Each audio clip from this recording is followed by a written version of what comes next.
This is Tried and True, the DC United Postgame podcast presented by Heineken. MLS is back again, and DC United, they looked great in the first half, but we're going to send it live right now to Ben Olsen. He's live at the podium, so let's go ahead and send it over to Ben, and we'll chat here in just a second.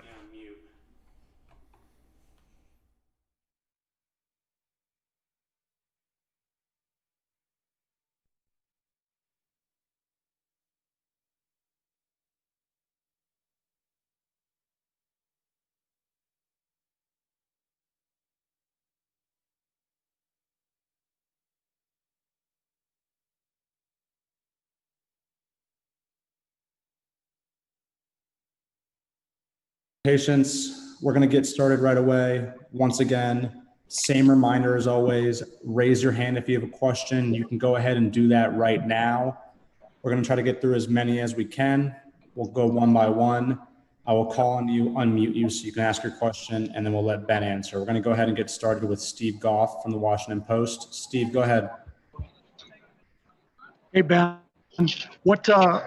You got a point on the road, which I imagine you're happy with. How would you assess the performance overall in getting that point?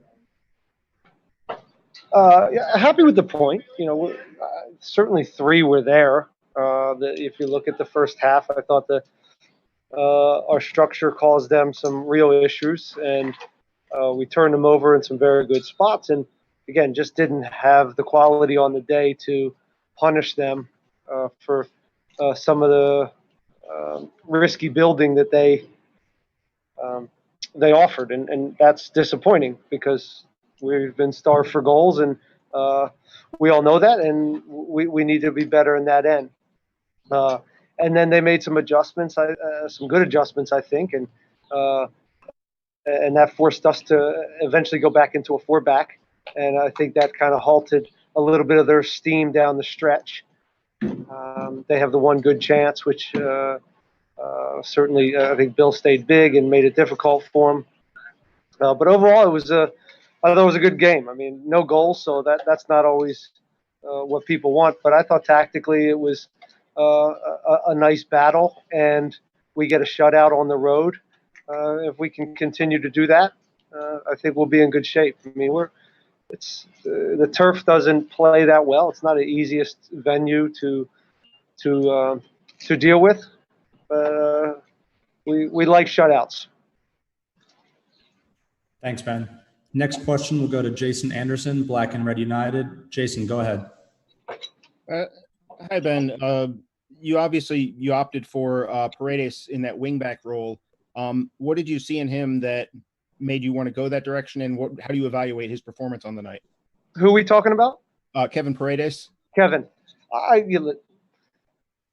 Kevin, I thought held up really well. You know, there's some. It was a difficult task for him tonight, and he was always in between defending and getting forward, and that's the trick in that position. He has the attributes, he has the profile to play that position, and overall, it wasn't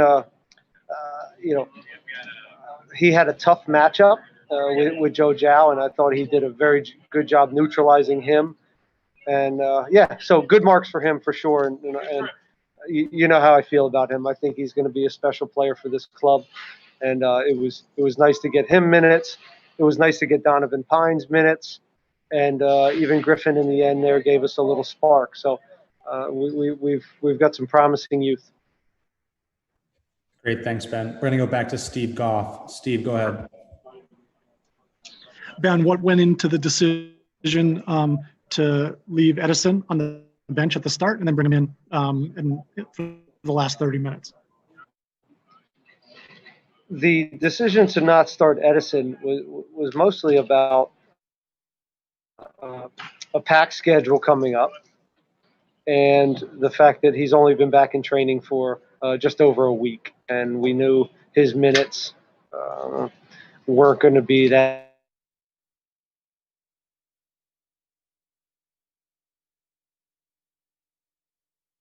He came on, he had some moments, but we still need more out of him, and we're gonna get it out of him. Thanks, Ben. Next up, we're going to go to Jimena from WDCN. Jimena, go ahead.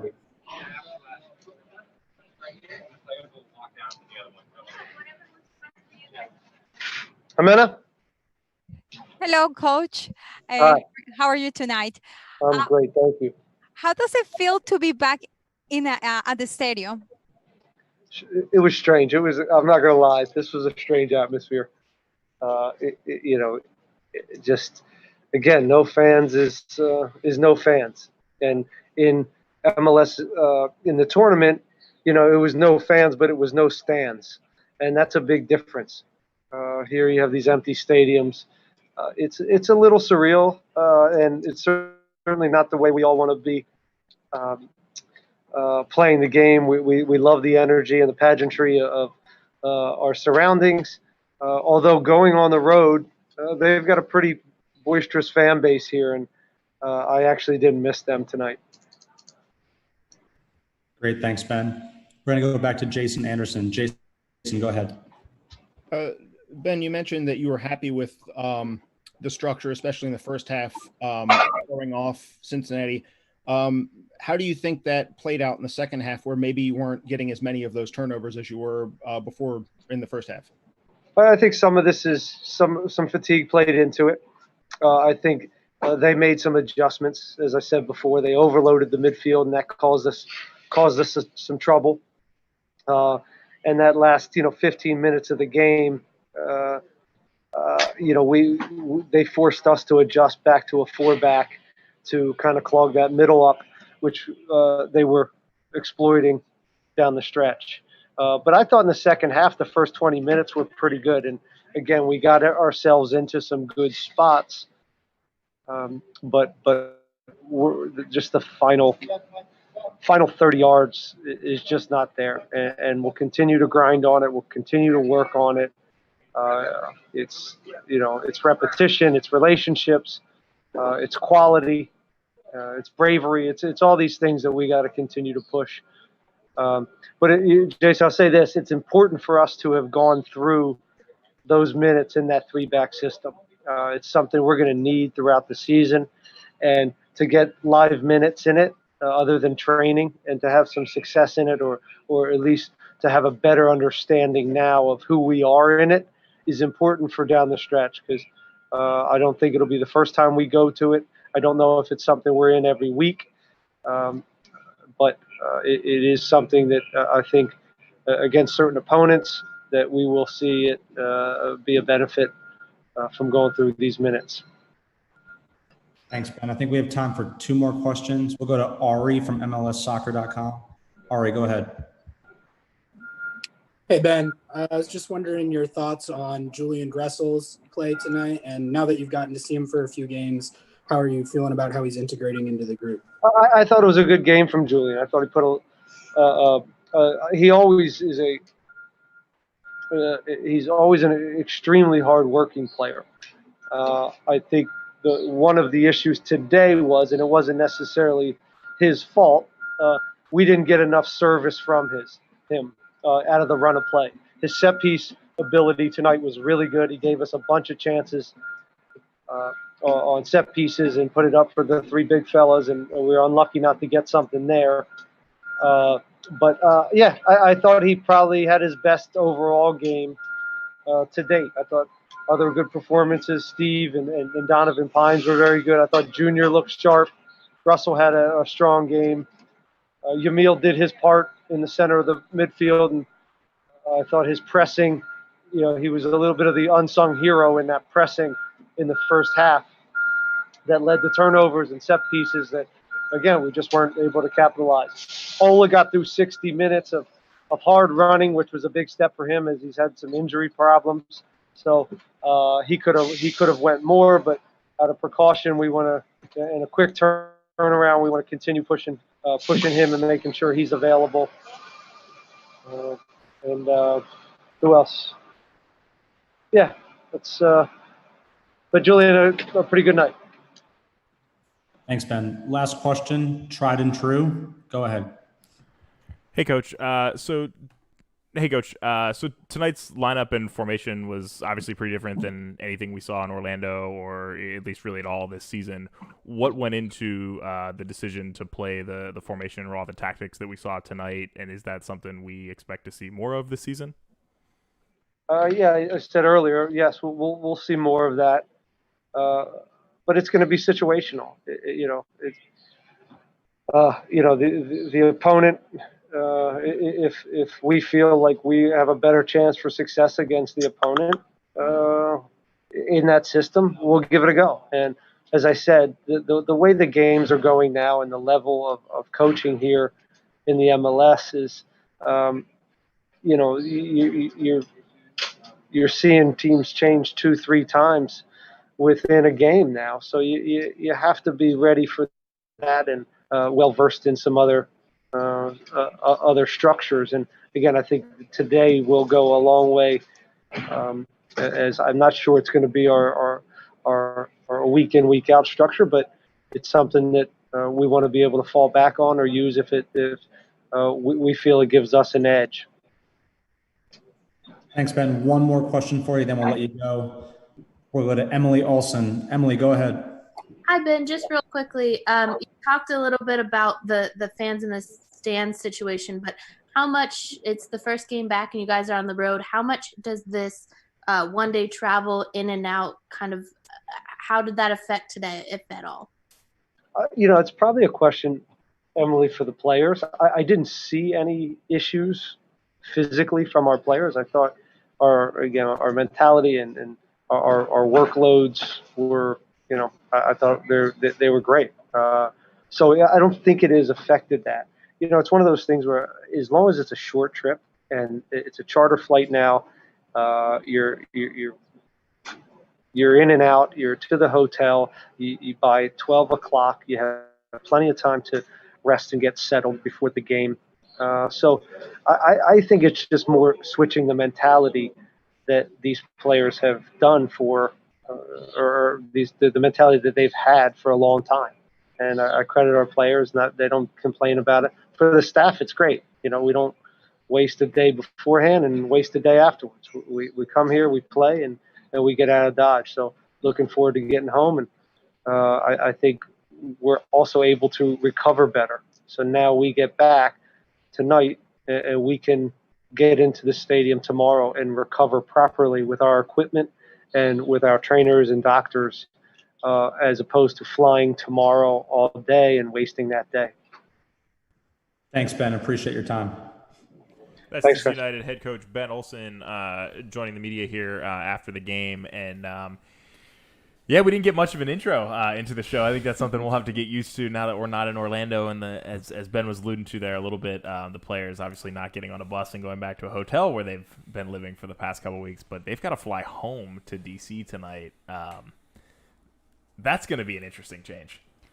Yeah, I almost want to, we'll get into the game a little bit, but it's almost incredible that they pulled this off. They left DC today at around 10, 11, played a game, and then they have to do these pressers real quick. I hope shower and then jump on the jet back to DC. It's the new normal. And they got a point. Yeah, and that's the new normal. Yeah, I think it'll be interesting. During normal games, the team is probably not together this much right after a game, right? Whether they're home and they're just going back to their homes, or they're in a hotel and they're going back to their separate hotel rooms. They might have a roommate, but I think that'll likely play a little bit of a factor. Now they're not separating right after whatever the result is. Obviously today's was a draw, but they're really staying together. So if there's like a little bit of tension between the players, that could come into play. Or if it's a really great result and they don't feel positive about it, that could also be a factor for these teams kind of rolling through these games through a very quick schedule. Well, and frankly, I think that with the logistics, I think it only becomes a problem when you actually run into transit difficulties. If you have enough time in advance, we heard that they traveled mid-morning and had no problem getting to the stadium.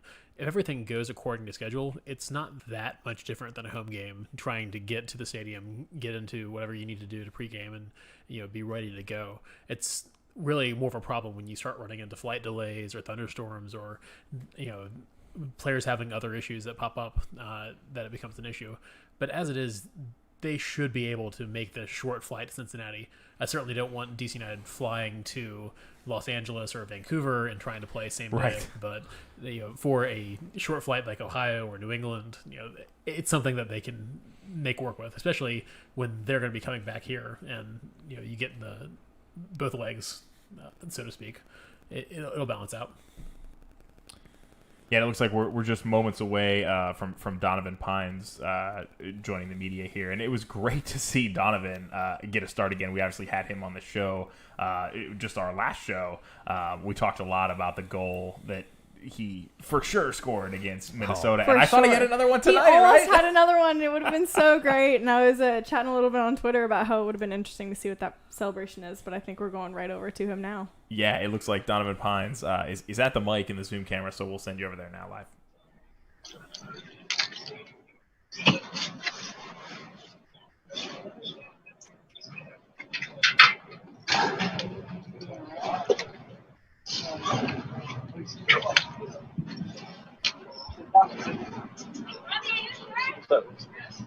Hey, Donovan.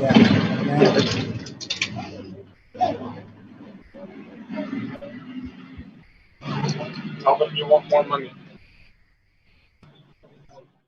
We're going to pull back for just 1 second here as the audio gets squared away in Cincinnati. But yeah, I mean, Sam, you were saying so close to a goal there. We thought we had it from Donovan. So close. I really thought we did.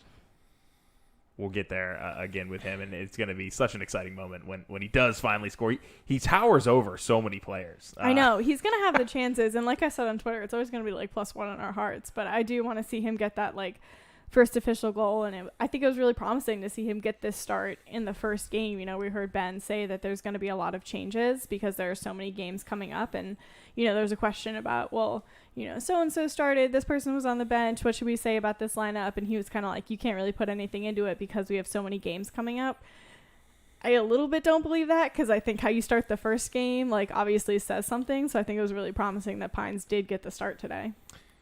Yeah, and I made the joke earlier to you guys. We made the acquisition of a new center back, and in the first possible game to start him, we roll out 3 center backs, and Pines him. gets the Yeah. start. Yeah, right. So interesting to see. I enjoyed the formation. Obviously we wanted to dive into the tactics here a little bit, juggling the press conferences, but not the formation we expected, but maybe the formation we needed. It worked really well. I liked that the center backs. It was 3 when defending, but when we had the ball for long stints, one center back was given permission or freedom to move forward, and so that's why you saw Brillant way up the field.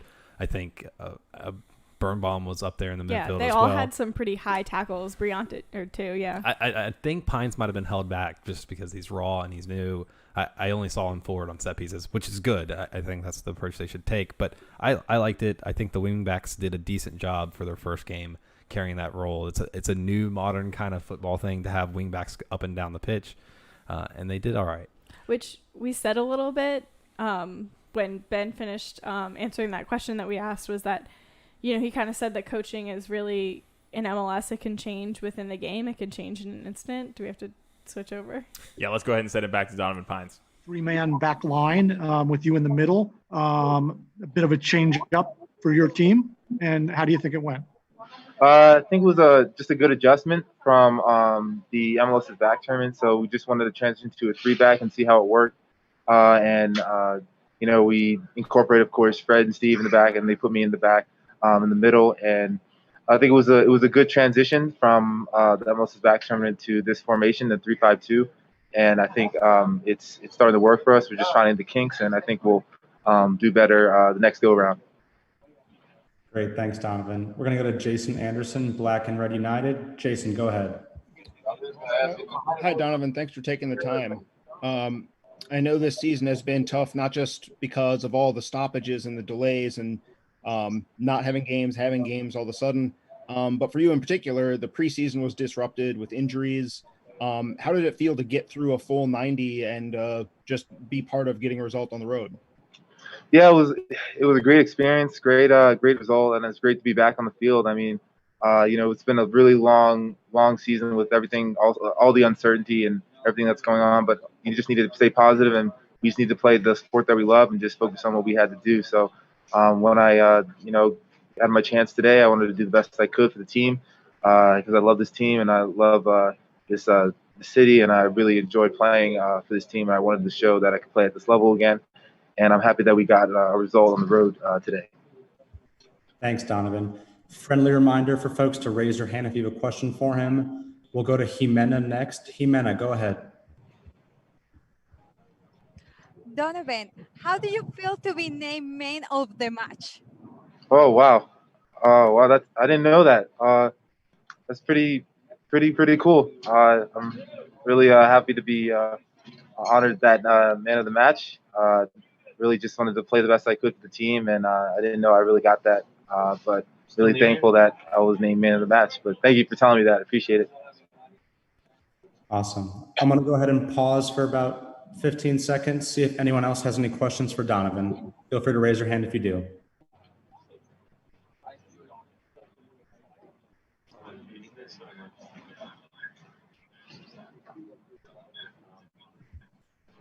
All right, Donovan, thanks, man. Really appreciate it. No problem. Thank you. Appreciate your time.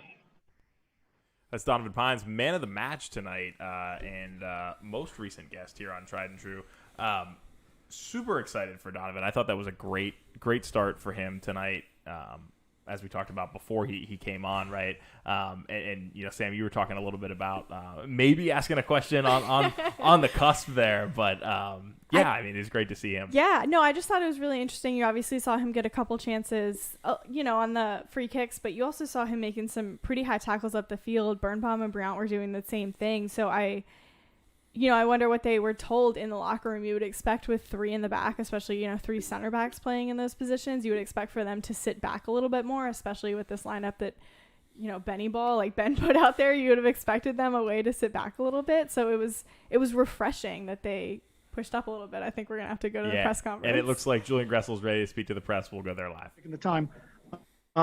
What do you think the issues are in the attack? And you got off to a good start today, but the goals didn't come, and ultimately you weren't able to score. What do you think the team needs to work through over the coming matches? I just think it's a lot of repetition. We had some guys injured throughout this time. Unfortunately, we didn't have the numbers to play a lot of 11v11, and you can see that we're making some good moves, but we're not really getting into the dangerous spots, into the side of the box or even on top of the box to create clear chances, and that's certainly something that we'll work on, and then we'll look at of how to get in those spots to create really dangerous chances, because I feel like we control the game pretty well in the back. I thought we did a good job of kind of controlling the tempo, especially in the first half, and then it's just that, the last couple passes that were sometimes missing, and then that's, I think, just a tribute to not having enough repetition at the moment, but it's something that we'll work on and then we'll hopefully get better at. Great, thanks, Julian. Friendly reminder to raise your hand if you have a question for him. We'll go to Jason Anderson next. Jason, go ahead. Hi, Julian. Thanks for taking the time after the game. I know this wingback role is not new for you in your MLS career, but it is a first for a DC game, at least that we've seen against a different opponent. How do you feel like you did on the night? I thought it was fine. I mean, I think we, like I said, I think we were able to control the game well, and I actually was pretty surprised of how they lined up, especially in the first half, where I didn't really have a guy to play against out there. They didn't really have a left winger or a left, wing back, I guess, but he didn't really go forward. So it was a bit different in that sense, where it just gave, especially Fred, a lot of time on the ball. But yeah, I mean, it's like I said, I think it's a role that I'm used to, that I've played a lot. That it's now just about relationships. And today, I thought Fred and I had a pretty good understanding on defense. We covered the runners pretty well, so they never really got in behind us to really create chances from there. And then going forward, I think I can still get, like I said, more advanced, and we can still get in more dangerous spots, even on the other side, to then be able to whip in the crosses from better positions with some more players in the box as well, and to create more chances like that. But I think overall it was a good start, and if that's what the coach wanted from me, then I'll be happy to do that out there. Great, thanks, Julian. We're going to go to Jimena next. Jimena, go ahead. what do you do to help your young teammates? You're speaking about Kevin probably and Dom today. Yeah. Yeah, I mean Kevin deserved this today. I think he has been training really well. He's obviously played a good role in Orlando, where he came into the games and did a good job of kind of providing energy.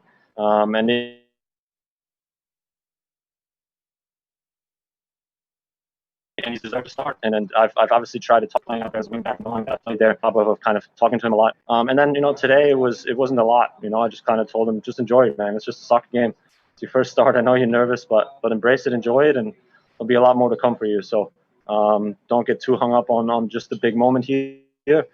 Enjoy, go out there and play. And then I thought he did a good job, and I think he'll be a big piece for us going forward. Great. Thanks, Julian. I think we have time for a couple more questions. We'll go to the Tried and True podcast next. Tried and True, go ahead. Thanks, Julian, for taking the time. How are you and your teammates adjusting to traveling day of the match? I actually felt better than I thought, to be honest with you. It kind of went by fast today, to be honest. But yeah, I mean, it's just something I think we did a good job with. You kind of constantly have to consciously remind yourself that you have a game later today. Where it's just not natural. But it was the first time today. I thought maybe we could see that a little bit in the last 15 or so minutes. But like I said, I think we did a good job. We were all ready to go, especially coming out, in the first 10, 15 minutes. I thought we did a good job the whole first half of starting the game well and then being on the front foot. So it didn't really bother us too much, I guess, in that sense. Great. We're going to go to Ari from MLS Soccer. Ari, go ahead. Hey, Julian, thanks for the time. Ben was talking about kind of a similar thing. You were about getting you into those spots more consistently where you can get those wide assists that you've kind of become known for. Do you think that's just a matter of something that will come with time as you adjust to the new group, or is there anything that you can pinpoint that will get you in those spots more consistently? Yeah, I mean, I think it'll come with time. I think obviously we got to make the right steps in the right direction in order to get there, even not just my side, but even on the other side. I thought today we were maybe a bit hesitant to play it through the middle, and kind of circulate the ball a bit through the middle a bit more, where they did actually a pretty good job once it got to that mid block and low block, then did a good job of defending us and not letting us go back out the other side. Obviously, that's what you want in a 5-back, where you can swing it around. To then free up one side and get a good service. But like I said, I think it'll come with repetition. Obviously, we'll look at different movements of how can we do that? How can we ask more questions of the outside backs if that's for us in a 4 and a 5. I think we want to get into more dangerous spots and do that. Another fact I thought today, obviously is the field, and it wasn't amazing, to be honest with you. But like I said, I think we did a good job today of controlling the game. We just got to find a way to advance the ball more and create more chances in dangerous spots. Great. One last question. We'll go to Emily Olson. Emily, go right ahead. Hi, Julian. Thanks for taking the time. You mentioned repetition, and Ben also mentioned that as well, to kind of get this new formation, working with teammates. Do you see it as is it a benefit, the fact that you have so many league games coming up quickly? Do you see that as a benefit to help an advantage to get working well together? Yeah, I mean, it gives us that repetition and that competition, right, where we can really look at of how games will what questions they ask of us. Where, like I said, I feel like in training we haven't really gotten to the point where it was really, really good for us to play a lot, where we couldn't really do that, unfortunately. And now with the games, it's just kind of learning by doing, in a sense, where we just got to find solutions in the game, and hopefully, obviously, get better from game to game, and then be able to create more chances of the season. I think that's a big step, obviously, as well, where we feel like that's much needed, that we keep shutouts, and then hopefully we can give ourselves chances to win the game. Julian, thanks so much for the time. Appreciate it. Perfect. Thanks, guys. That's DC United's Julian Gressel wrapping up the post-game press conferences tonight. And Well, I guess we pick up the show where we typically start now, right? Start. After we heard from everybody. This is tried and true. Yeah, so you want me to cue the music again? We can do that. You know, just to make it authentic. No, just kidding. Hey, listen, guys. For the first time, really, this season, that first half, at least to me, was a lot of fun to watch. I thought we played such a good first half, and I tweeted out that I was cautiously optimistic about this lineup. It was something different. Which we all really wanted to see after Orlando. And I think the more and more I watched the first half, the more and more I loved it. And then we came out in the second half a little bit flat-footed. I can see you all making faces at each Josh other. was shaking his head, almost hit me with it.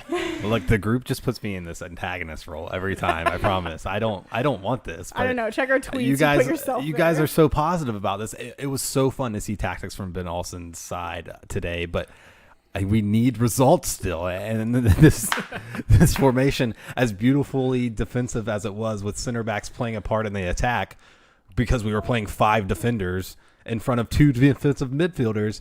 And yet it was some of the best attacking we've seen from this team all season. Yes, and also, can you be mad at a point away? Like, I know that, like, it's Yes. against Cincy and whatever, but, like, realistically, when you look at it, like, a point away is a good result. Yeah, and this is not last year's Cincinnati. I mean, I know we're dogging them, and I know we got shown up by them with 9 men at the end of last year, but this isn't expansion year Cincy. This is a better team playing This is better. 25th year DC United, though, and hopefully, and 10th year Ben Olsen, and hopefully by now he'd learn a style of play that could break down a defense. But he's not been able to score against Cincy in 180 minutes. I still think that in soccer, getting a point away is like a good result, though. It's like an 180 objectively minutes good result. home and away against Cincy, you need to score at least 5 goals.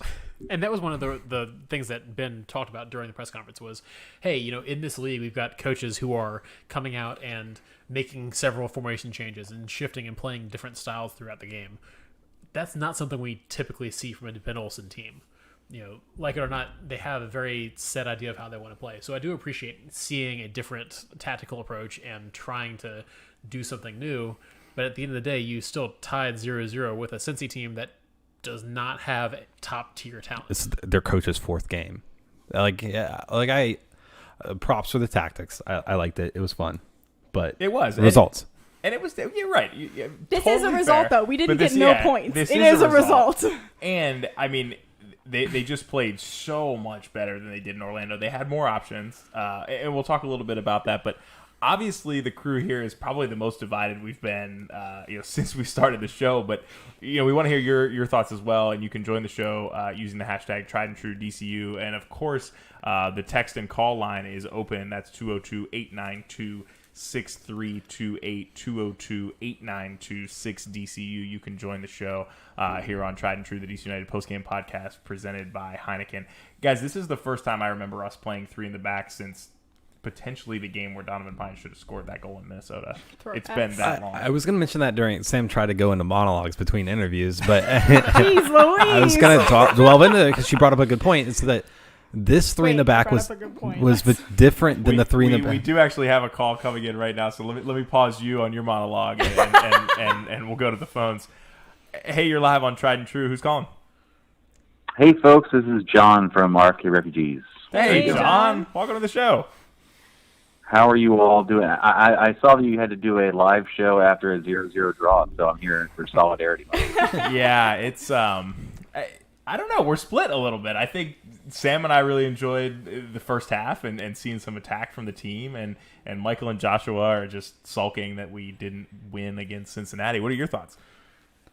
I think I might be with the second group on that. I think, unfortunately, yeah, I think undoubtedly the first half saw some new looks that the team had not done this season. Certainly, there was some 3-back system last year to initially good effect, and then it got worse as the season progressed as teams sort of figured it out. But I feel like you have to be upset where this team landed on the road. They're not the FC Cincinnati of old, but they are still FC Cincinnati. And if we look at the schedule as it stands and where this team is going to get points from, if we don't get 3 points here, it's not looking good for the rest of the schedule. The New York teams are likely to be a little bit more offensively adept than this FC Cincinnati team was. Yeah, that's a really good point. It's something we hadn't quite gotten to yet, but the 5 games remaining on at least this round of games, Cincy was the quote unquote easiest game of the bunch, and this could be trouble. I also think there's something to be said about growing into it, though, right? This is basically our third restart, so we got to give the team a little bit of time to grow into it. They're not even playing 11v11 at home right now, so we have to cut them a little bit of slack. It's also Cincy's third restart, though. Like, yeah, they're in the same situation they are. They're playing at home. Like, maybe they would like a victory against a DC United team that was a point behind them in the standings going into the night. But if you're looking at the schedule, you need to find some way to get points, and that's not here. Go ahead, John. Yeah, I was just going to say, like, I think there's 2 things to say. One is that, you know, there have been changes to this roster. Clearly, this roster is not last year's roster, but still the persistent element of it is that this team, particularly on the offensive end, acts like it doesn't know each other. It acts like it doesn't know which runs are coming. It acts like it doesn't know what Ola Kamara, what kind of ball he wants. So I think there's absolutely room here to say this is a new formation they're trying out. You've got to give them some room to grow into it. I think that's fair. I think that's valid. But that goes into the second thing is that I don't think this team, if this team is being realistic, the roster that it has and the players, the way that they're playing, do not lend themselves to a deep run playoff team. So if that's the case, then it's absolutely time to try out new formations. It's absolutely time to give Paredes and Yao and Pines as many minutes as possible to see what you're going to get.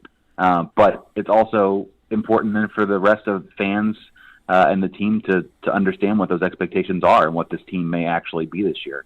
And as much as I don't think nobody wants to admit that, I would imagine, but that's the feeling I'm getting. Yeah, and I think Russell touched on that a little bit, is that, you know, we had solid defense, but our offense just wasn't there, and we still need to figure that out. So I think the team is aware that that's something they need to work on. Yeah, I that's a great point about, you know, like if it's not a playoff team and maybe this is the time to try a new formation. And, you know, we talked a bit about that after the Montreal game when we were really looking for answers of, you know, what's the identity of this team. And, it does really raise the question of, is that why we're so excited, Sam, you and I particularly, right, that we like finally did roll out and try something new, and that's got us a little bit biased. But, you know, to Joshua, your point, and John, you as well, like we obviously didn't get the result we should have gotten tonight, you know, on paper against this team. And, you know, how long is it going to be we're trying new things, and when is it going to be, you know, we're getting the results, because the schedule doesn't get any easier. Got to stay positive though, right, guys? We got a lot more soccer to go.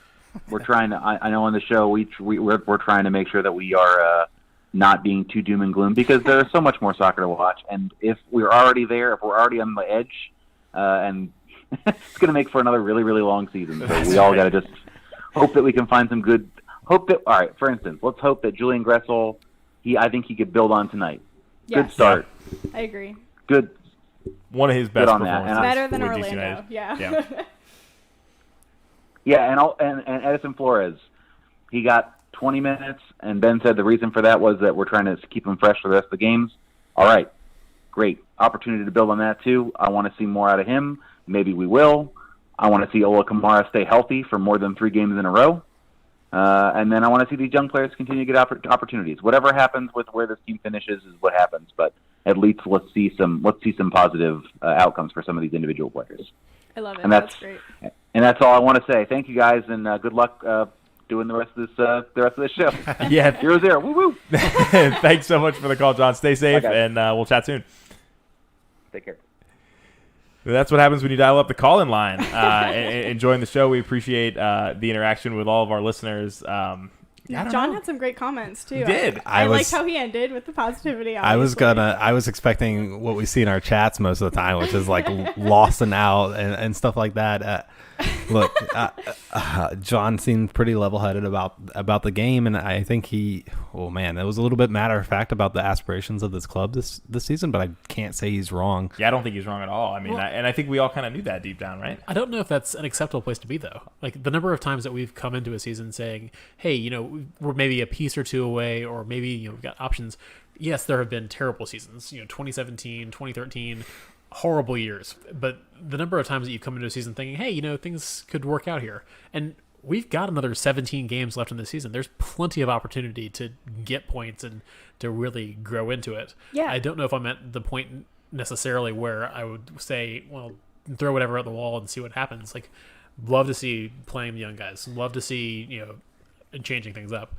But at some point, it's gotta have results. Well, I think that's such a good point that we have so many games left, because it doesn't feel like that because we only have the next 5-6 games televised in front of us. So I think that in MLS, like in a normal year, you have time to grow into your team, right? The best teams in MLS are not the ones who start off really strong. So I think that if this were a regular season and we were 5 games in, we'd probably be a little bit disappointed, but we'd be like, okay, we're starting to find our stride. You're starting to sound like a broken record. I heard you say this after the Colorado game. I heard you say this after the Toronto game. And look, we're still here now and throughout the season. But that was respect 4 John's games opinion. ago, not 18 games ago, right? The consensus that this team is not a big look. It's not an MLS contender. I think it's a playoff team. You have Ola Kamara, who I think's worst goal total for a season in MLS was 14. You have Edison Flores, who's the record transfer fee in DC United's history. Yeah, Paul's a setback, but you still have a bunch of players that are capable, and this team is not performing to their value. This team on paper is better than Cincy. This team on paper should win against Cincy on the road, and if they don't, nobody wins any games on paper. If they don't, well, there's a problem with that, and that's the implementation of the squad, right? I don't know that that's the case right now, right? Yeah, I mean, this is where's our attack? What's the plan for attack? It seems like put 7 defenders. Sounds like we might have a good comment in that. 7 defenders on the field, and then hope for Kamara to do something. Well, yeah, okay, so that's a hope fair for point, Segura right? to do something, because that's who we're playing. I thought Segura was fairly decent up top tonight, much better than he's been recently alone. But I didn't like seeing Kamara in behind, right? I mean, Kamara, as you said, has made a career in MLS of being up top and finishing, right? And he was service not, is what he needs. Not only did he not get the service, but he also wasn't in the position to receive the service, right? I mean, it seemed like Segura was much more up top than him. Yeah, Kamara was switching with Paredes a lot, and John, you were worried about it. You're like, what is he doing so deep? We need him up top. And that's just the formation that this was. Maybe since he realized that was a weakness in our formation, is that Kamara would have to switch, and so they attacked that side. So Joshua, let me. I mean, you're obviously the most frustrated, I think, of the group right now. Working with what this team has, right? I mean, this is the roster.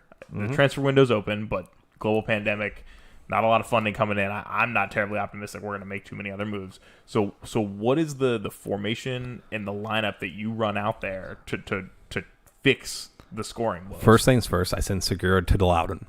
And he never starts for DC United again. That's Joshua's only move. Segura is number 8 because he's not quite a 9 or a 10. He doesn't deserve to be up there. And so we play people in their positions. Assad, it can be a cam. That's fine. I'm okay with that today. If Flores wasn't ready to start, if Flores was ready to maybe sub in, maybe start Pipa for 60 minutes, I don't know. The injury excuse has been used almost every single game, it feels. I would play people in the position and allow them attacking freedom. It doesn't feel like we have that. It feels like we defend, and when we get the ball across half field, we just sit there. No, I disagree. I think I don't remember if I said this or if I got cut off and I said it during the press conference, but all of our center backs definitely had that freedom to move up our center backs. Yeah, but we saw that. But then we saw that in the whole first half that we were pushing and we were in their half most of the game. So if we had continued that throughout the entire game, I think you'd be singing a different tune. But your recency bias is like you're just looking at that second half and not the first. But we're watching the same DC United team that it seems like it's a broken record when you watch them. They have opportunities to go forward, either down the wing or occasionally you get a flash of brilliance, but you have no expectation that they're going to be able to put it together in front of the net and actually put it in the back. This DC United team is not clinical yet, for sure. No. And I think that's fair that we don't have like a striker who just puts balls in the back of the net. Well, and that's what they do. I think we do, though. My argument is that we have at least a 14 goal a season striker. I think I do agree with Joshua that we're not setting Kamara up for success. But okay, I don't know that I agree, Joshua, that the players are being told tactically to not go forward and attack. I don't think that's it at all. Not in this game. And you heard Especially Ben say that every game is going to be different. Kamara is a target 9. That's how you have to play him.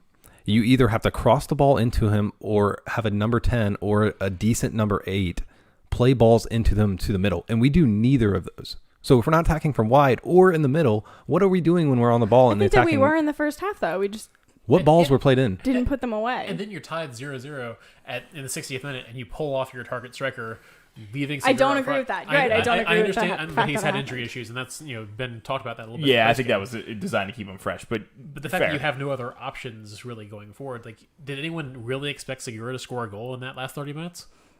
No, I think we all hoped Pippo was going to score, right? I mean, and that was what we saw in Orlando. That was the way this team. No. What we saw in Orlando is the goalkeeper passing the ball to Pippa and scoring. We didn't see a goal pattern in Orlando at all. Well, we only scored 3 goals in Orlando. So I mean, that's the point. point. We don't know how this team is trying to score. No, we don't.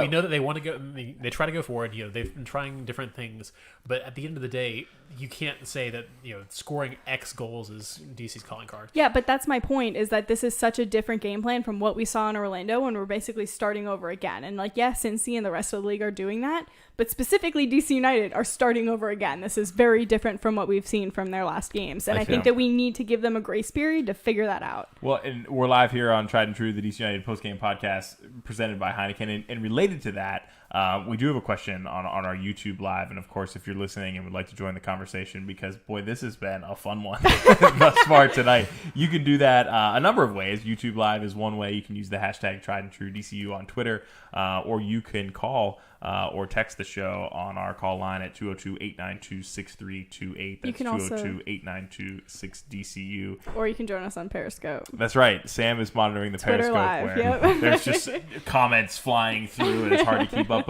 But to Mark on our YouTube channel, Felipe obviously was out with a red card tonight. It was, should have been a red card, wasn't, and the league came back and told Pro that hey, we're just going to go ahead and suspend him for a game anyway. So he was suspended. O'Neal Fisher and Chris Duiachum were out with injuries. So the question is, were you surprised by tonight's formation given who was available to play? Yes. I mean, we were all sitting here very even regardless shocked. of who was available. I think we're to play, surprised, surprised, but at the same time, you've got a team that just went out and made a trade for another center back. When you would have thought going into it, hey, we've got 2, and then another guy, Donovan Pines, who I think all of us would like to see on the field more. If you are going to try to do this, 3 at the back, playing that multiple center back approach, then that move makes a lot more sense. So I guess looking back on it, hindsight's 20/20, but sure. No, I want to ask you guys. So, do you think with this formation, which I'll admit I like the formation, even though it is a bit defensive, I'd like to see us build around the attack. Do you think Felipe, Fisher, or Odietzem start in this formation? Because Odietzem and Fisher would have to replace Gressel as the wing back, and I don't think they bring enough. I think Felipe does. I think Felipe does. Who does he replace? It's either Canals or Moreno, right? And I don't think Olsen takes one of those defensive mids out. Well, I think I would like it. I think it would be better, a more balanced team. I maybe think Donovan comes out and Canals pushes back. Well, I think we're saying in this formation, right? Yeah, that's what I'm saying. So you play Canals as one of those. Yeah, so you play Canals as an outside defensive player, which we've played him in the past. Outside center back for Canals is interesting. Oh no. Yeah, I'm not saying that's what I would do. I'm saying I could see that's what DC United would do. So what I would say is, you've got a very physical and active defensive mids on this team.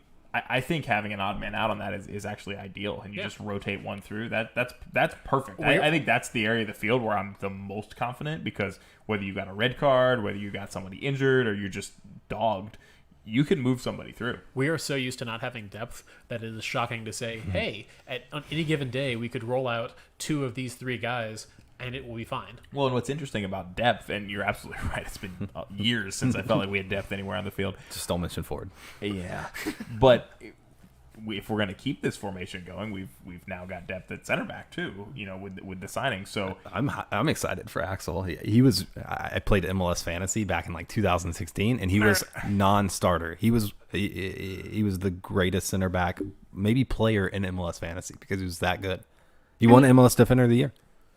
Well, and I think, I remember texting you guys when the trade went through, and I was like, well, this is kind of weird. Like, I feel bad that Emma didn't really get any minutes with the team. But, Dave and Devin made a great point tonight that, really, it's because of the emergence of guys like Paredes and Griffin Yao. It's like, well, you hate to say it, but he's a little bit expendable, and you bring in the depth where you need it. It was a good move. Yeah, and also I was on DC United Kingdom's podcast earlier this week, and y'all teased me a bunch. Plug that one in. No, you teased me a bunch for my comment on this podcast, but I think that that's a really smart move, seeing as, Briant's just getting older. Pines is very injury prone, so I don't see the harm in bringing in another center back and looking. I think this is a very forward-thinking move, which I appreciate out of DC United. It's perfect if this formation sticks around. And even if not, I think. Olsen went back and forth. Yeah, and I agree, especially with John, that Yao and Paredes make up for that speed that Emma was supposed to be speed off the bench or maybe starting, and he never really got his feet on the ground really. But we have that in Yao and Paredes who started tonight. We should stop it and give props to that. We should. And there was a moment there where I think all four of us died a little bit when we thought he was going to be down. Oh my goodness! He hopped right back up. But no, it was great to see him out there, and I thought he put in a great shift. Yeah, and just speaking to all the games coming up and the rotation that's happening. It just says RFK refugees. I'm assuming it's John because he's obviously up, but he said Felipe and Moreno can obviously rotate, and I was going to make that comment as well. I can see that rotation happening, and Russell's continuing there. Well, going into the season, if you did think we had depth at one position, it was going to be outside mid, between having Assad and Gressel and Boateng and all the other guys. At that point. Yeah. That was one of those positions where you thought, hey, if we could just find a way to get all those guys in the field, like making a move to send Boateng off, I would have liked to see more out of him. I think, he's shown that he can succeed in this league, but unfortunately it just never seemed to really come together for him here. But love to see Paredes getting those minutes, getting an opportunity. We've been happy every time we've seen him get on the field, and hopefully that continues. Yeah, I liked seeing Yao get those minutes at the end too. Experience is great, and I think that we're going to see a bit more from him. We got to see Moses soon, right? It's got to be. I'm sure. I think he's a bit younger than the others, so Olsen might be taking his time with him. You're right. I also, we had the opportunity to listen to the pregame press conference, and Ben said that we were going to see a lot of the younger players. So I wouldn't be surprised if we saw him come on as a sub a couple times over the rest of the season, really. So we've glossed over it a couple times tonight. John brought it up when he called in, and we heard about it a little bit in the interviews. But guys, where are we at with Edison Flores right now? Because to me it's such a mixed bag. I was frustrated when he came on. I actually thought that substitution was what kind of just took the team out of the game. Yeah, I totally agree. That was Kamara coming off. It was. Right? But it's interesting because if you look at just general Twitter comments beforehand, everyone was really mad because they were like, where is Flores? We paid so much for him. Why is he not starting? But I would completely agree. I think it deflated the team a little bit when he came onto the field. Well, I will say, though, and as he... To me, this was the game that he actually started to grow into. And by the end, he made a couple of silky moves. He was running balls down. He didn't have enough time to really fully grow into this game because he came on so late. But I personally, I'm struggling with... I'm running out of excuses for the guy. I mean, he is our biggest... This year is a wash for me. It's been a weird year, for sure. I think this year's a wash for everybody a little bit, but you still want to see us succeed. But by no means am I going to be an Edison Flores apologist. He's your record signing. He needs to come in and make an impact. But I will cut him more than his fair share of slack, considering the year, considering coming from overseas into a situation that's very difficult to adjust to, expecting to be the guy. I'm going to reserve judgment on Flores for now, but he needs to at least be putting himself in position to start games. If he's not out there starting games, putting in those big minutes. Was it a knock for this one? Was he injured or? I believe Coach Olsen said they just wanted to save him for other games, so they gave him a break. Which is a little bit too. I obviously said earlier that it says something that Pines is starting, but there are a lot of games coming. I was getting ready to say obviously he's not showing it in practice to be starting for this game, but. I kind of stand by that a little bit. I didn't start that way, but if this is supposedly our easiest game of the run, right, why isn't he starting? He's clearly not showing. There is no coach, including Ben Olsen, who's going to say, hey, this guy is a huge presence on our team. we can just do without him for this game. Yeah. And clearly he isn't. We'll sit him. He hasn't shown that yet. We don't have the points to be able to say that. I agree, Black. I gotta get it in. Sorry, Black, but he's 10 million less than Barco, 13 million less than Pity Martinez, and those guys were afforded time to gel into their squads, and they're really not performing game in and game out yet. So look, he's a South American transfer with a lot of hype, And they got their coach fired. Yeah. But he's a South American transfer with a lot of hype. Let's let him integrate into the league, because we've seen that a few times, that's what it takes for these guys to click. And so I'm going to be patient with Flores and let him grow into this, because we're not even sure what position he plays. If he should be on the left wing where he plays for his national team, or he should be at the 10 where he played in Liga MX. If he's not the 10, who's the 10? Lucho Acosta. Oh my God. I was about to say shifting back to DC United, and then you went way too far back. Paul. Man. Again, we're talking about depth. It's a question. Didn't Julian play that though? He played in the middle, right? He preferred to play out wide. In my college, he played right back for Atlanta. They tried to play Julian at the in the mid, and it worked ish. But yeah, you'd much rather see Julian with those wicked crosses coming in from the outside. I mean, yeah, and he has said in several interviews, I think he said it on our show, that he'd prefer to play out wide, but he's going to do whatever the team wants him to do. But I think it's kind of a situation of whatever the team wants him to do, because I think that's a valid question: is who is your other number 10? If Flores can't play the 10, if he's a left winger, and that's where he fits in this team, I think I don't think it's a bad thing. I think him on the left wing and Paul on the right wing is dangerous.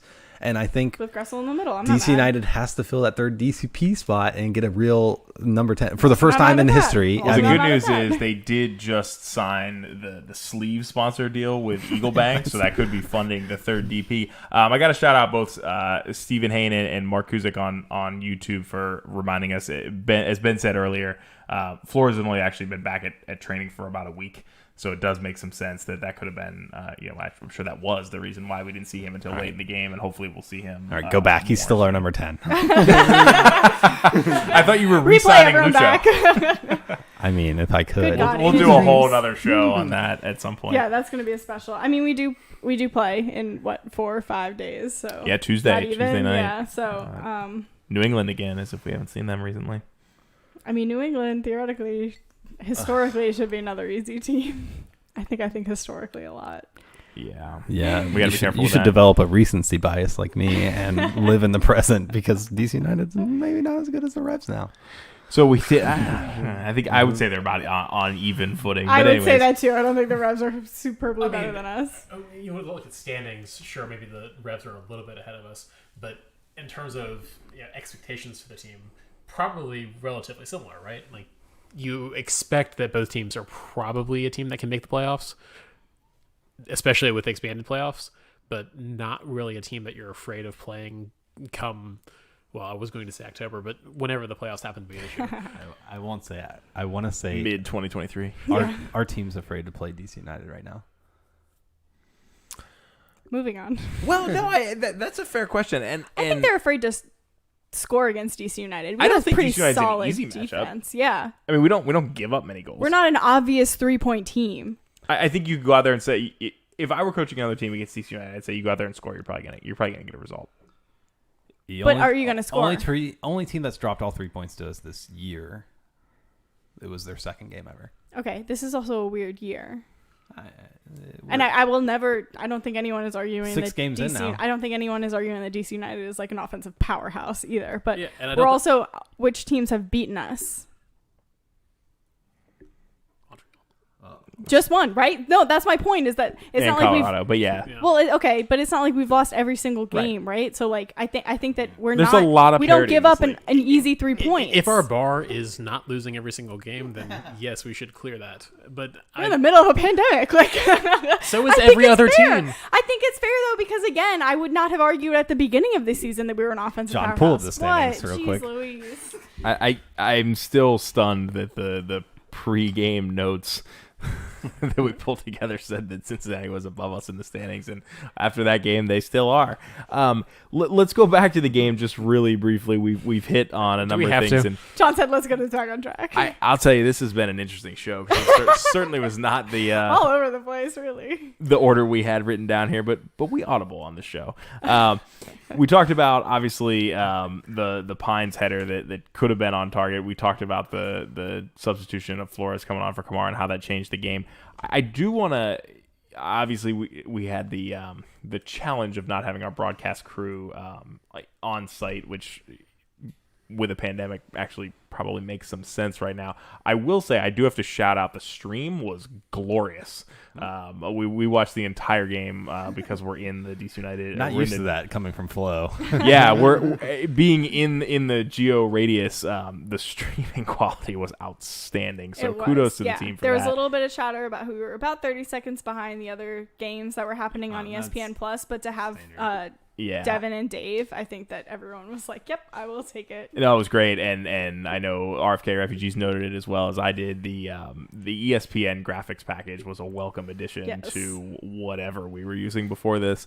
But there was a moment where Locadia hit the post in a situation where that should have been a goal. He had largely an open target in front of him. I gotta believe he was offsides or damn close to it, just based on the run up to that. Surely. But yeah, I don't think there was any disagreement that had that ball found the back of the net, that the flag would have popped up. It would have been they probably or at least we looked at it if the flag didn't pop up. We spent a couple minutes looking at VAR, and then we move on with our day. We could have had a couple extra minutes of this game. Would that have done it? I don't know if in the second half it would have really done a whole lot. Well, and I hate to bring it back up, but we were talking about standings. FC Cincinnati with the tie today is currently in the 7th spot, which we don't know exactly what the playoffs are going to look like, but that's I think very 100 teams get in the playoffs. Is that what the new rules are? More teams in the East than the West, which is DC United's still sitting in 10th.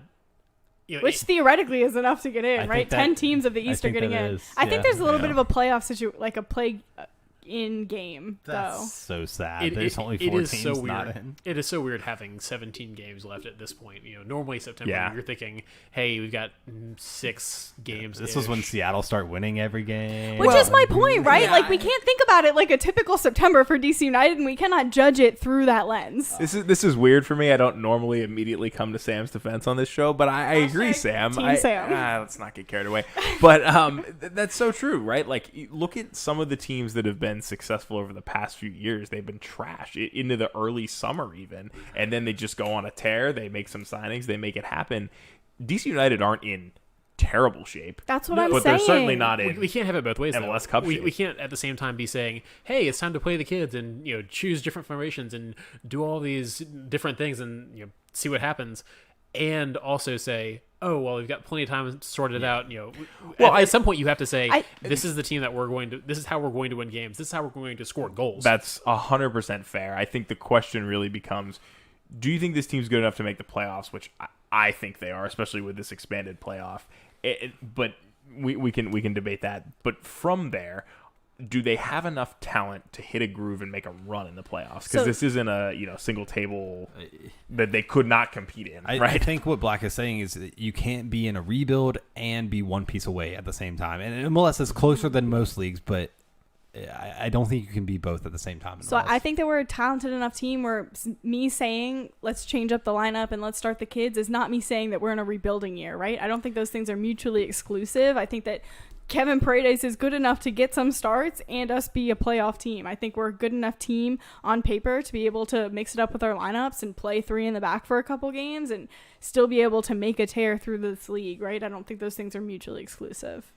This is terrifying how much I'm agreeing with Sam tonight, but I'm not quite on #Team Sam yet. We're still live here on Tried and True, the DC United Postgame podcast presented by Heineken. You can join the show using the #TriedandTrueDCU or by jumping in the chat in any of our live streams, or, of course, by texting or calling the show at 202-892-6328. That's 202-892-6DCU.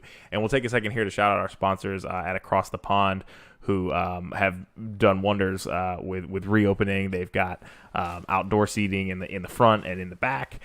They've got excellent social distancing, contact tracing, the whole 9 yards. If you're interested in eating indoors, right, and you're feeling up to it, or in restaurant, really, because you can also be outdoors. Absolutely. But they've got great food. They deliver. They DoorDash, do, I think. Yeah, they've got a couple services. Takeout's great, and of course they show pretty much every soccer game you're interested in. So, and if it's not on already, ask and they will put it on. But definitely the DC United games. Yes, absolutely DC United games. And I believe we have a promo code with them. We do. Still? Okay, yeah. That's a great reminder that I should have had ready here. I think it was podcast, right? Promo code podcast for 5% off. I believe it was 5% off. Yeah. Yeah. So definitely check that out. Give them some business, and we're in talks about potentially doing a show live there at some point when conditions allow, and if we can make that happen, hopefully we'll have some of you guys join us. But we've obviously got some great interactions here. Richard joining the YouTube chat is saying, saw tonight how Ariel and Gressel could play together. I love this. Wait, who? Ariel and Gressel could potentially play together. Oh, okay. We're seeing that tonight, okay. right? And DC United should continue in a 3-5-2. When Ariel returns, he could slot into Segura's spot and keep Gressel as a winger. That's interesting. Richard was his name. I completely agree. I loved this lineup today. I thought it was very interesting. Yep, Richard. Thank you very much, Black. I think it was such an interesting lineup. I think we showed really well, and I think it was sad for me to hear that Ben say that this was not going to be our typical lineup, because I would love to see it more and more. I think it gave the team the flexibility, and I think that the team covered for each other. Right? We said it when Paredes went down. Who was tracking back for him? Kamara. Yeah. So I think that the team was very flexible, and we've spoken about it. We've kind of spoken around it throughout the entire show. Is we have a team of players who are very fluid in their positioning. Like, we have players who can play this, that, and the lineup like this allows them to all play wherever they're comfortable, and then cover if they're a little bit uncomfortable, and then fly into wherever else they're comfortable. So I would love to see it happen. I think especially I want to put emphasis on the Ariel and Gressel, because we need our best players on the field, especially our creative attacking players, and I feel very strongly that if we can get Areola and Gressel linking up together, look, Gressel can provide service. That's his strong suit. Areola can provide runs in behind, and that's his strong suit. Have we seen Gressel do that? Well, I was gonna say I got to bust you a little bit. Gressel hasn't done anything for DC United this season, so I'm waiting to see that. But we haven't seen it. Brian and Egwene. Don't look at me. Set pieces and a goalkeeper pass to you don't count. I'm just saying that you talk about one of Gressel. the greatest chips of the season. Gressel had the best chance in the game today, right? And he skied it probably because that's all he did all game. No, you guys were screaming and shouting. I'm saying that Gressel looked a lot more comfortable this game than he did at all in Orlando. He looked so out of his element. But I haven't seen the Gressel of Atlanta that we all expected to see in DC yet. How many times have we seen anybody sending crosses in, or even having a target to go to? We talked about Kamara being a target striker. No, we also just said that he's not getting the crosses that he expects. He's not getting the crosses he needs to score. So which is it? I think my point is that it's a formation and tactics problem. That's not part of the game plan. Why right? wasn't that today though? Why didn't we see that in today's tactics? That. I don't think we saw the necessary service. Gressel was playing on the opposite side of Kamara. Kamara was tracking back on the left side while Gressel was playing on the other wing. Like, how is he provide crosses for him? Because when the ball's over there, you shift over and you make the run in the box. That's not an argument. Look, we haven't seen any goals this year, and you can't blame Gressel for not providing service when I can, because he hasn't. When no one is. No, but also Gressel hasn't, and I would love to see more of it. And I think that he has it in him, and that's why I'm saying this. I think it's a bit of a chicken and egg problem here, right? Of like, you can't provide assists to no goal scorers. Yeah. And you can't but score. Your biggest argument on the show is that we have an all-time goal scorer. Yeah, I don't. He's playing as a left wing back. But Joshua's he's not though. Kamara? Yes. He was filling in for Paredes on the overlap. When he was injured that one time. John, you turned to me in the middle of the game and said, "Why is Kamara back on our back line?" Because that happened multiple times. He was injured that one time. Back, but yeah. Paredes, he when wasn't you're filling in making the for Paredes attacking for runs the whole show. forward, no, he was up top, and Gressel could have served into him, You're and he right. didn't. DC United's not scoring goals because Gressel's not providing crosses. He's not. Oh, that is part of the problem. The other part of the problem is that we haven't had in position Kamara enough. He's been hurt for also, both of them are true. Yes. That's why it's a chicken and egg problem. And Stephen Hain points out here on YouTube that it is going to be tough for DC United's base system to include 2 strikers if your roster only includes 1 striker who's never been 90 minutes fit, and then that's true. You know, I think to ideally play a 3-5-2 that we've all enjoyed here tonight, you got to have another striker or 2. I still think there's a chance that we see more from Sorga at some point. I'm not ready to write him off entirely, but I do think well, we have to see him, and for sure. You know, again, it's hard to say that because it does feel like it's been a very long season when it's only really been a couple of games, but you've got to see him at some point. Yeah, I keep going back to the original question of we don't know how this team wants to score goals. Right. You know, if it's sending crosses in, if it's trying to play through the middle, if it's kicking the ball downfield and hoping that our striker is faster, we don't know how we expect to score, and we saw that in the second half of today's game. You know, especially when legs get tired down the toward the end of the game, you bring in guys like EYN who've shown they can make some magic happen. We don't know how this team is trying to score goals, and you've got to score goals to win games. Yeah, that's something they're going to have to figure out in short order here because these games come thick and fast. There's no way around it. DC United, obviously, we said turnaround. They play Tuesday at home against the New England Revolution, and well, it's a team we've seen recently. What do we think we see formation-wise? Obviously, Ben alluded to the fact that this isn't what we're going to see every week, and I will point out on that, Sam, I hear your displeasure with Ben not committing to playing the system that we like so much tonight, but it is tough for me to hear complaints about Olsen not willing to commit to one system while also we're happy that we're doing something new. I think he's trying to adapt to the team that we're playing against, and I think the challenge we're seeing, though, is what you guys just highlighted, which is, okay, we might play a style that's capable of matching up well, but we still got to finish. I mean, he said that, right? He said that in MLS you have coaches who are able to adapt within the game, and they're able to switch up their lineups. Very new in this league. Yeah, but I would hope that Ben would bring his own tactics to the. I think he spends too much time trying to react to the other team, right? I think, and that's what Benny Ball is. That's what we've always seen. Yeah. So I wish that he would bring a little bit more of attacking to that. I respect how he's saying that he's obviously reading the game. A lot of people just think he's blind and just playing what he hopes will win. I think that that's not the case, and he kind of pointed that out today. I've never thought that was the case, but I wish that we would take a little bit more offensive and feel the game out, and also be willing to kind of be flexible throughout the game. Also, he's not going to tell Bruce Arena, "Hey, I'm going to line up in the 3-5-2 yes, next also game." That's a good point. Clearly, true. Bruce Arena listening to Tried and True, the DC United Postgame podcast presented by Heineken. He's got scouts for that. Yeah, I mean, we did have former DC United player listening that a couple weeks ago, though, didn't we? Andy Nahar. Yeah, that's right. Sure Andy Nahar was here. Listen to this podcast. It was almost Sam's final episode. No, it is my actual highlight of doing this. I think I'd gotten his old school jersey 3 days beforehand, so it was really just fate for me. So tonight, obviously, 3-5-2, we enjoyed it. It didn't yield 3 points. It did yield a result on the road, and Donovan Pines was named man of the match from DC United.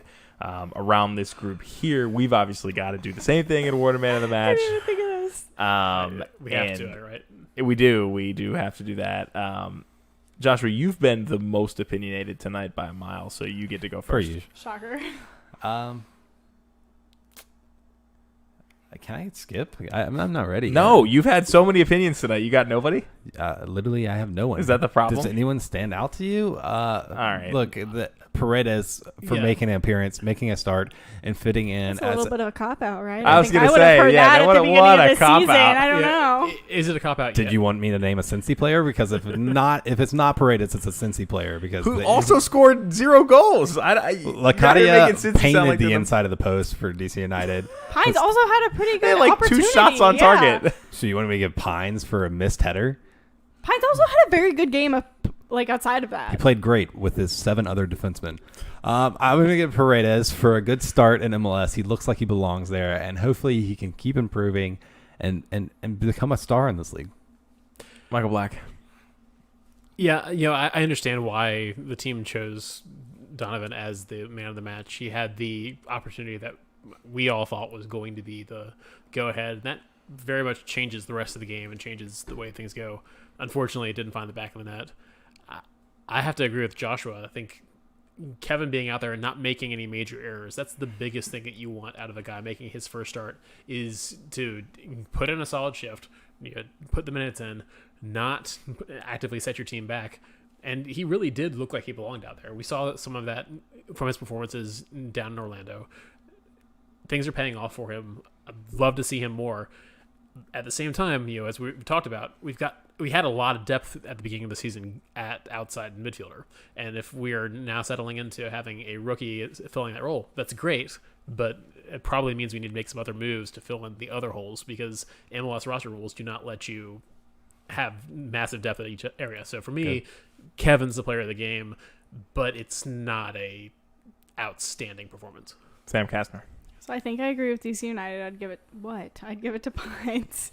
I think that he played really well. He played really, physical defense. I think he had opportunities up top. And I also think that he's a relatively inexperienced center back who is asked to play in a formation that they don't typically practice, maybe for the past couple weeks. But in his history with DC United, they've not played three in the back. So I think that he adapted well. I think he did really well. And I'd agree with DC United. Yeah, Donovan Pines was absolutely the man of the match tonight. I mean, he was fairly dominant in the air. Obviously, you would have liked to have seen that goal go in. The guys had very few minutes, probably under triple-digit minutes over the past year plus. I thought he played great in the air. It was interesting, watching him track back a few times. I know I made the comment to you guys, like it is tough to watch a guy of the size and stature of Donovan tracking back, one-on-one with a player, but he didn't get beat. That's what I mean. He was very physical without giving away the fouls. He put my man through the boards the one time. I thought the Adidas graphic was going to shatter. Look, I'm thrilled to see Donovan out there. Obviously, we all love Kevin. He had a great game. I think as much flack as we've given Gressel, he played. This was probably his best game for DC United, which is a terribly low bar. One guy who I've given a lot of crap to over the last few games, who I thought played pretty well tonight, was Yamil Assad. So I'll give him a bit of an honorable mention. We haven't talked much about him tonight. I thought he was a little bit better on the ball, a little bit more confident than what we've seen out of him. Better than in Orlando. Compared to what? Yeah. Well, and with Assad, right? I mean, he's another guy who hasn't had a ton of minutes over the past 2 years. I mean, he went back to Argentina and basically sat on his couch. So, and he comes back here and then is relegated to his couch like the rest of us for several months. So, I think he was a part of a lot of those creative plays that we saw in the first half too. A lot of plays that were one touch, or it was a player who sent a bad touch and then they were able to create something out of nothing. I think he was a part of a lot of that in the center, and I enjoyed watching it. Yeah, and he came out for Pippa, so he didn't get a full game either. Pippa, who was a little bit quiet, but that's really just compared to what we saw of him in Orlando. So yeah, Joshua, I'll give you the last word on DC United tonight because I know you've got thoughts.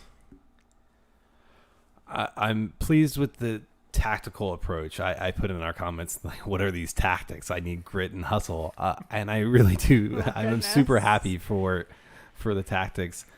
I wish they were more centered on the attacking phase, because I feel like DC United are always good or close to good defensively. I don't want to watch more shutout football. That's it. I want to watch goals being scored, and this team hasn't really provided that consistent goal scoring ability that I'm looking for. Look, I agree, but we looked better in that first half than we did in all of Orlando. Against and I mean, I guess my question there is because I agree with you, right? Like, I like watching shutouts, at least from the defensive side. But you're right; it's much better when you can score a couple goals yourself, right? But what do you do? I mean, do you go 4-1-4-1 like we played in the past to try to like move a little bit more into the attacking end, and you say, okay, like we'll trust our back line to hold back. We'll push some more players forward. I thought we had a lot of players. So my problem tonight. is not that the implementation is terrible. It's really well worked on the defensive side, but it feels like that's always the emphasis. Like tonight, it was really fun to watch.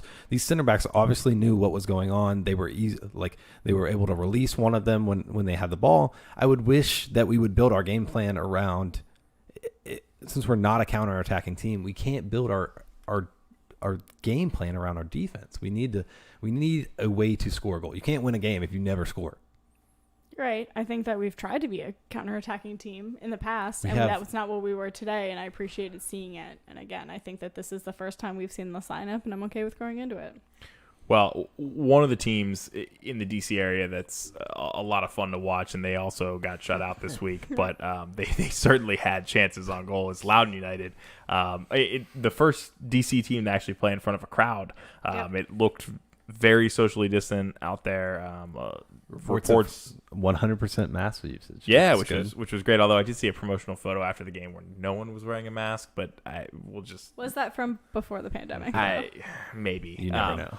I'm still interested, obviously, in getting out there for a game at some point. But it was fun to watch. They played against a really, in my opinion, a good and a difficult Pittsburgh Riverhounds team. They lost 2-0. Says the man from Pittsburgh. Well, listen, Pittsburgh, they've got a lot of attacking weapons. Loudoun actually went down a man there, and they could have made that a game. Loudoun's a young team. They don't have a lot of their key players because they're with DC United right now. Well, that's exactly it, and I don't know if it's because of fixture congestion now for DC United, or if it's concerns about just like moving players out of. It's not really a bubble anymore, but moving them from team to team. If there's COVID concerns, but I don't think we're going to see a lot of minutes at Loudoun for a lot of these guys this year. Really on the DC roster.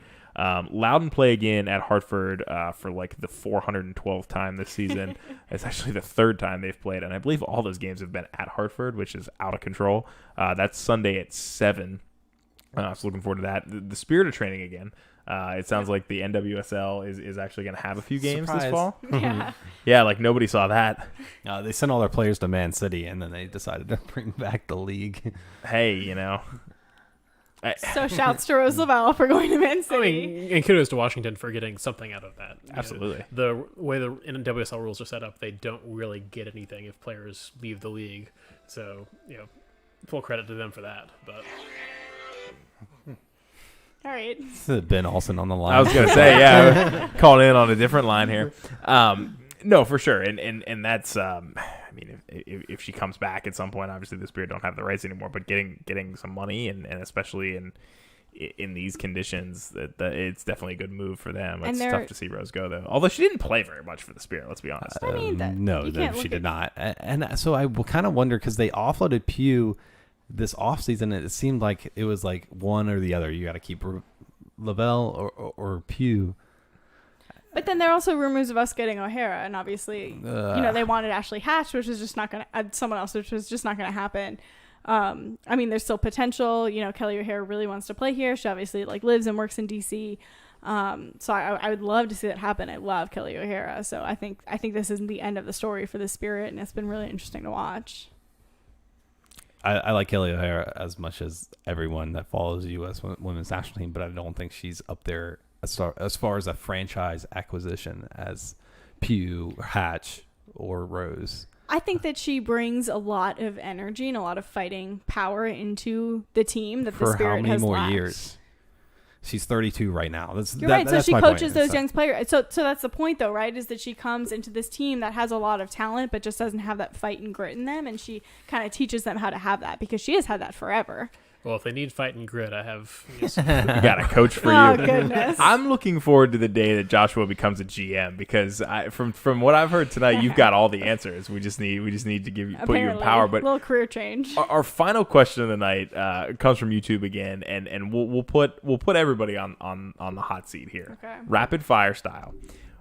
We want to know: do you think DC United will add any new players in the upcoming weeks while the transfer window is open? Sam, we'll start with you. No, because we're in a pandemic and no teams are adding them. I would love to see it happen, but I think it's really hard right now, and I don't think any teams are making some super phenomenal signings right now. I say this as a Leeds fan who's going into the Prem, right? I wish that they were making some big signings. Leicester haven't signed anybody. I get it. It's hard for everybody right now. It's hard for the biggest teams in the entire world to make signings right now, so I just don't see DC United making it happen. I would love for it to happen. Maybe there are a couple smaller signings, but I don't think it's anything groundbreaking. Michael Black.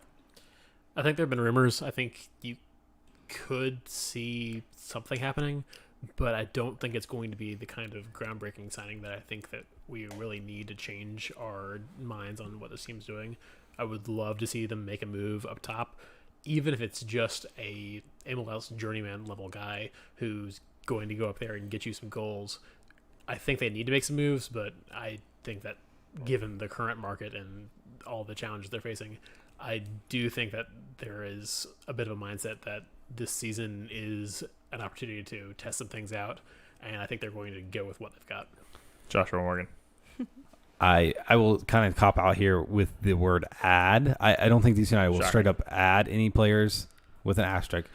I think they might trade a couple players like they did with Emma and the Schoberg. I like so that. Some potentially in-league acquisitions like or trades. Player swaps. Sure. Or maybe offload some GAM or international That's in spots. the Casper playbook for sure. Yeah, I think that's the team's MO. The one that I have like a piece of my eye on is the Daniel Sturridge transfer. We haven't heard anything from this, and he's signed with Octagon. That's his player agency, and one Eddie Pope and Donovan Pines are part of that organization. I'm still like holding out hope for that because I think this team would be really fun with Daniel Sturridge. Well, Arsenal is still trying to get rid of your boy who opened the coffee shop down at Audi Field, or is working to open the coffee shop. Mesut, the highest paid player in the EPL. Well, Arsenal did say that they're willing to pay for him to go elsewhere, which is, really truly a devastating move when the organization announced they cut a number of jobs to save money and then turn around. But whatever, that's a different conversation. For me, I think we're going to hear some rumors. We're going to hear Federico getting on the phone with Gonzalo, trying to get his boy over here. Rumored with the I'll Galaxy tell you, man. recently. No, yeah. I saw that died today. I heard that there's a couple of MLS teams interested, but the Galaxy are apparently not one of them. Well, they just got Klinsmann, right? So they're good. Not Jurgen, just to be clear. Different, presumably better Klinsmann. Here's the thing. I think it would be fascinating to see the Higuains play together. I really do. I think it'd be a lot of fun. Everyone thinks that, yeah. Having Gonzalo here would be so cool. I don't know if it's exactly what this team needs. As a matter of fact, I'm pretty confident it's not exactly what this team needs. But hey, man, if we get the Higuain special, a little discount on the price there, we can maybe make some moves. I could see it. But to answer the question directly, no, we're not signing anybody. It's not happening. I will say that we've been surprised by the moves we've made. A couple of years ago, they come out of nowhere. Wayne Rooney. Getting Rooney, that was kind of a longer term discussion. Yeah. But when we brought in Paul and brought in a couple other big names in that window, this team has surprised us before, and I do hope they do so again. But until that happens, I'm going to be, here waiting. Yeah. Along with us, my friend. Let's call it a wrap for tonight. Thank you so much for joining us tonight here on Tried and True, the DC United Postgame Podcast presented by Heineken. We'll be live again Tuesday night. Luckily, it's not at some ungodly hour. It looks like the game kicks around 7, so we'll call that probably 7:15 or so. That's another one on WJLA 24/7 News or streaming online at DCUnited.com. I'm hearing rumors. This is the first game, obviously, back at Audi Field without fans. I'm hearing rumors that the supporters groups are joining together to do something pretty cool as far as tifos and things in the stands. So look forward to seeing what that yields on Tuesday night, and we'll be back here doing this thing again. So thanks for hanging out with us, and here's to 3 points on Tuesday. Heck yeah. Bobby Wine is still with us, Joshua. I gotta tell you, that's a thing. The bad news is that everyone is a potential victim, but the good news is that everyone is a potential solution. Sensitize the masses to sanitize, keep a social distance and quarantine. Stop! The coronavirus is sweeping over mankind. Everybody must be alert. It's a global pandemic we can never take for granted. Kila mtu must be alert. It's a matter of life we can never take for granted. Discipline and personal hygiene, and make sure you regularly wash your hands. Keep a distance from everyone. Report anything like a symptom. Serious fever is a symptom. Dry cough is a symptom. Walkway tamula is a symptom. Itchy eyes and flu is a symptom.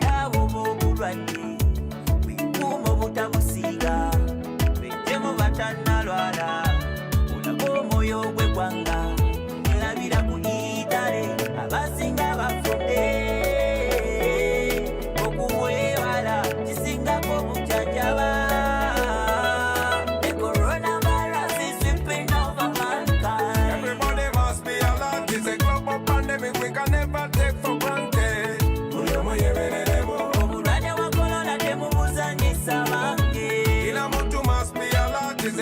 of life, we connect.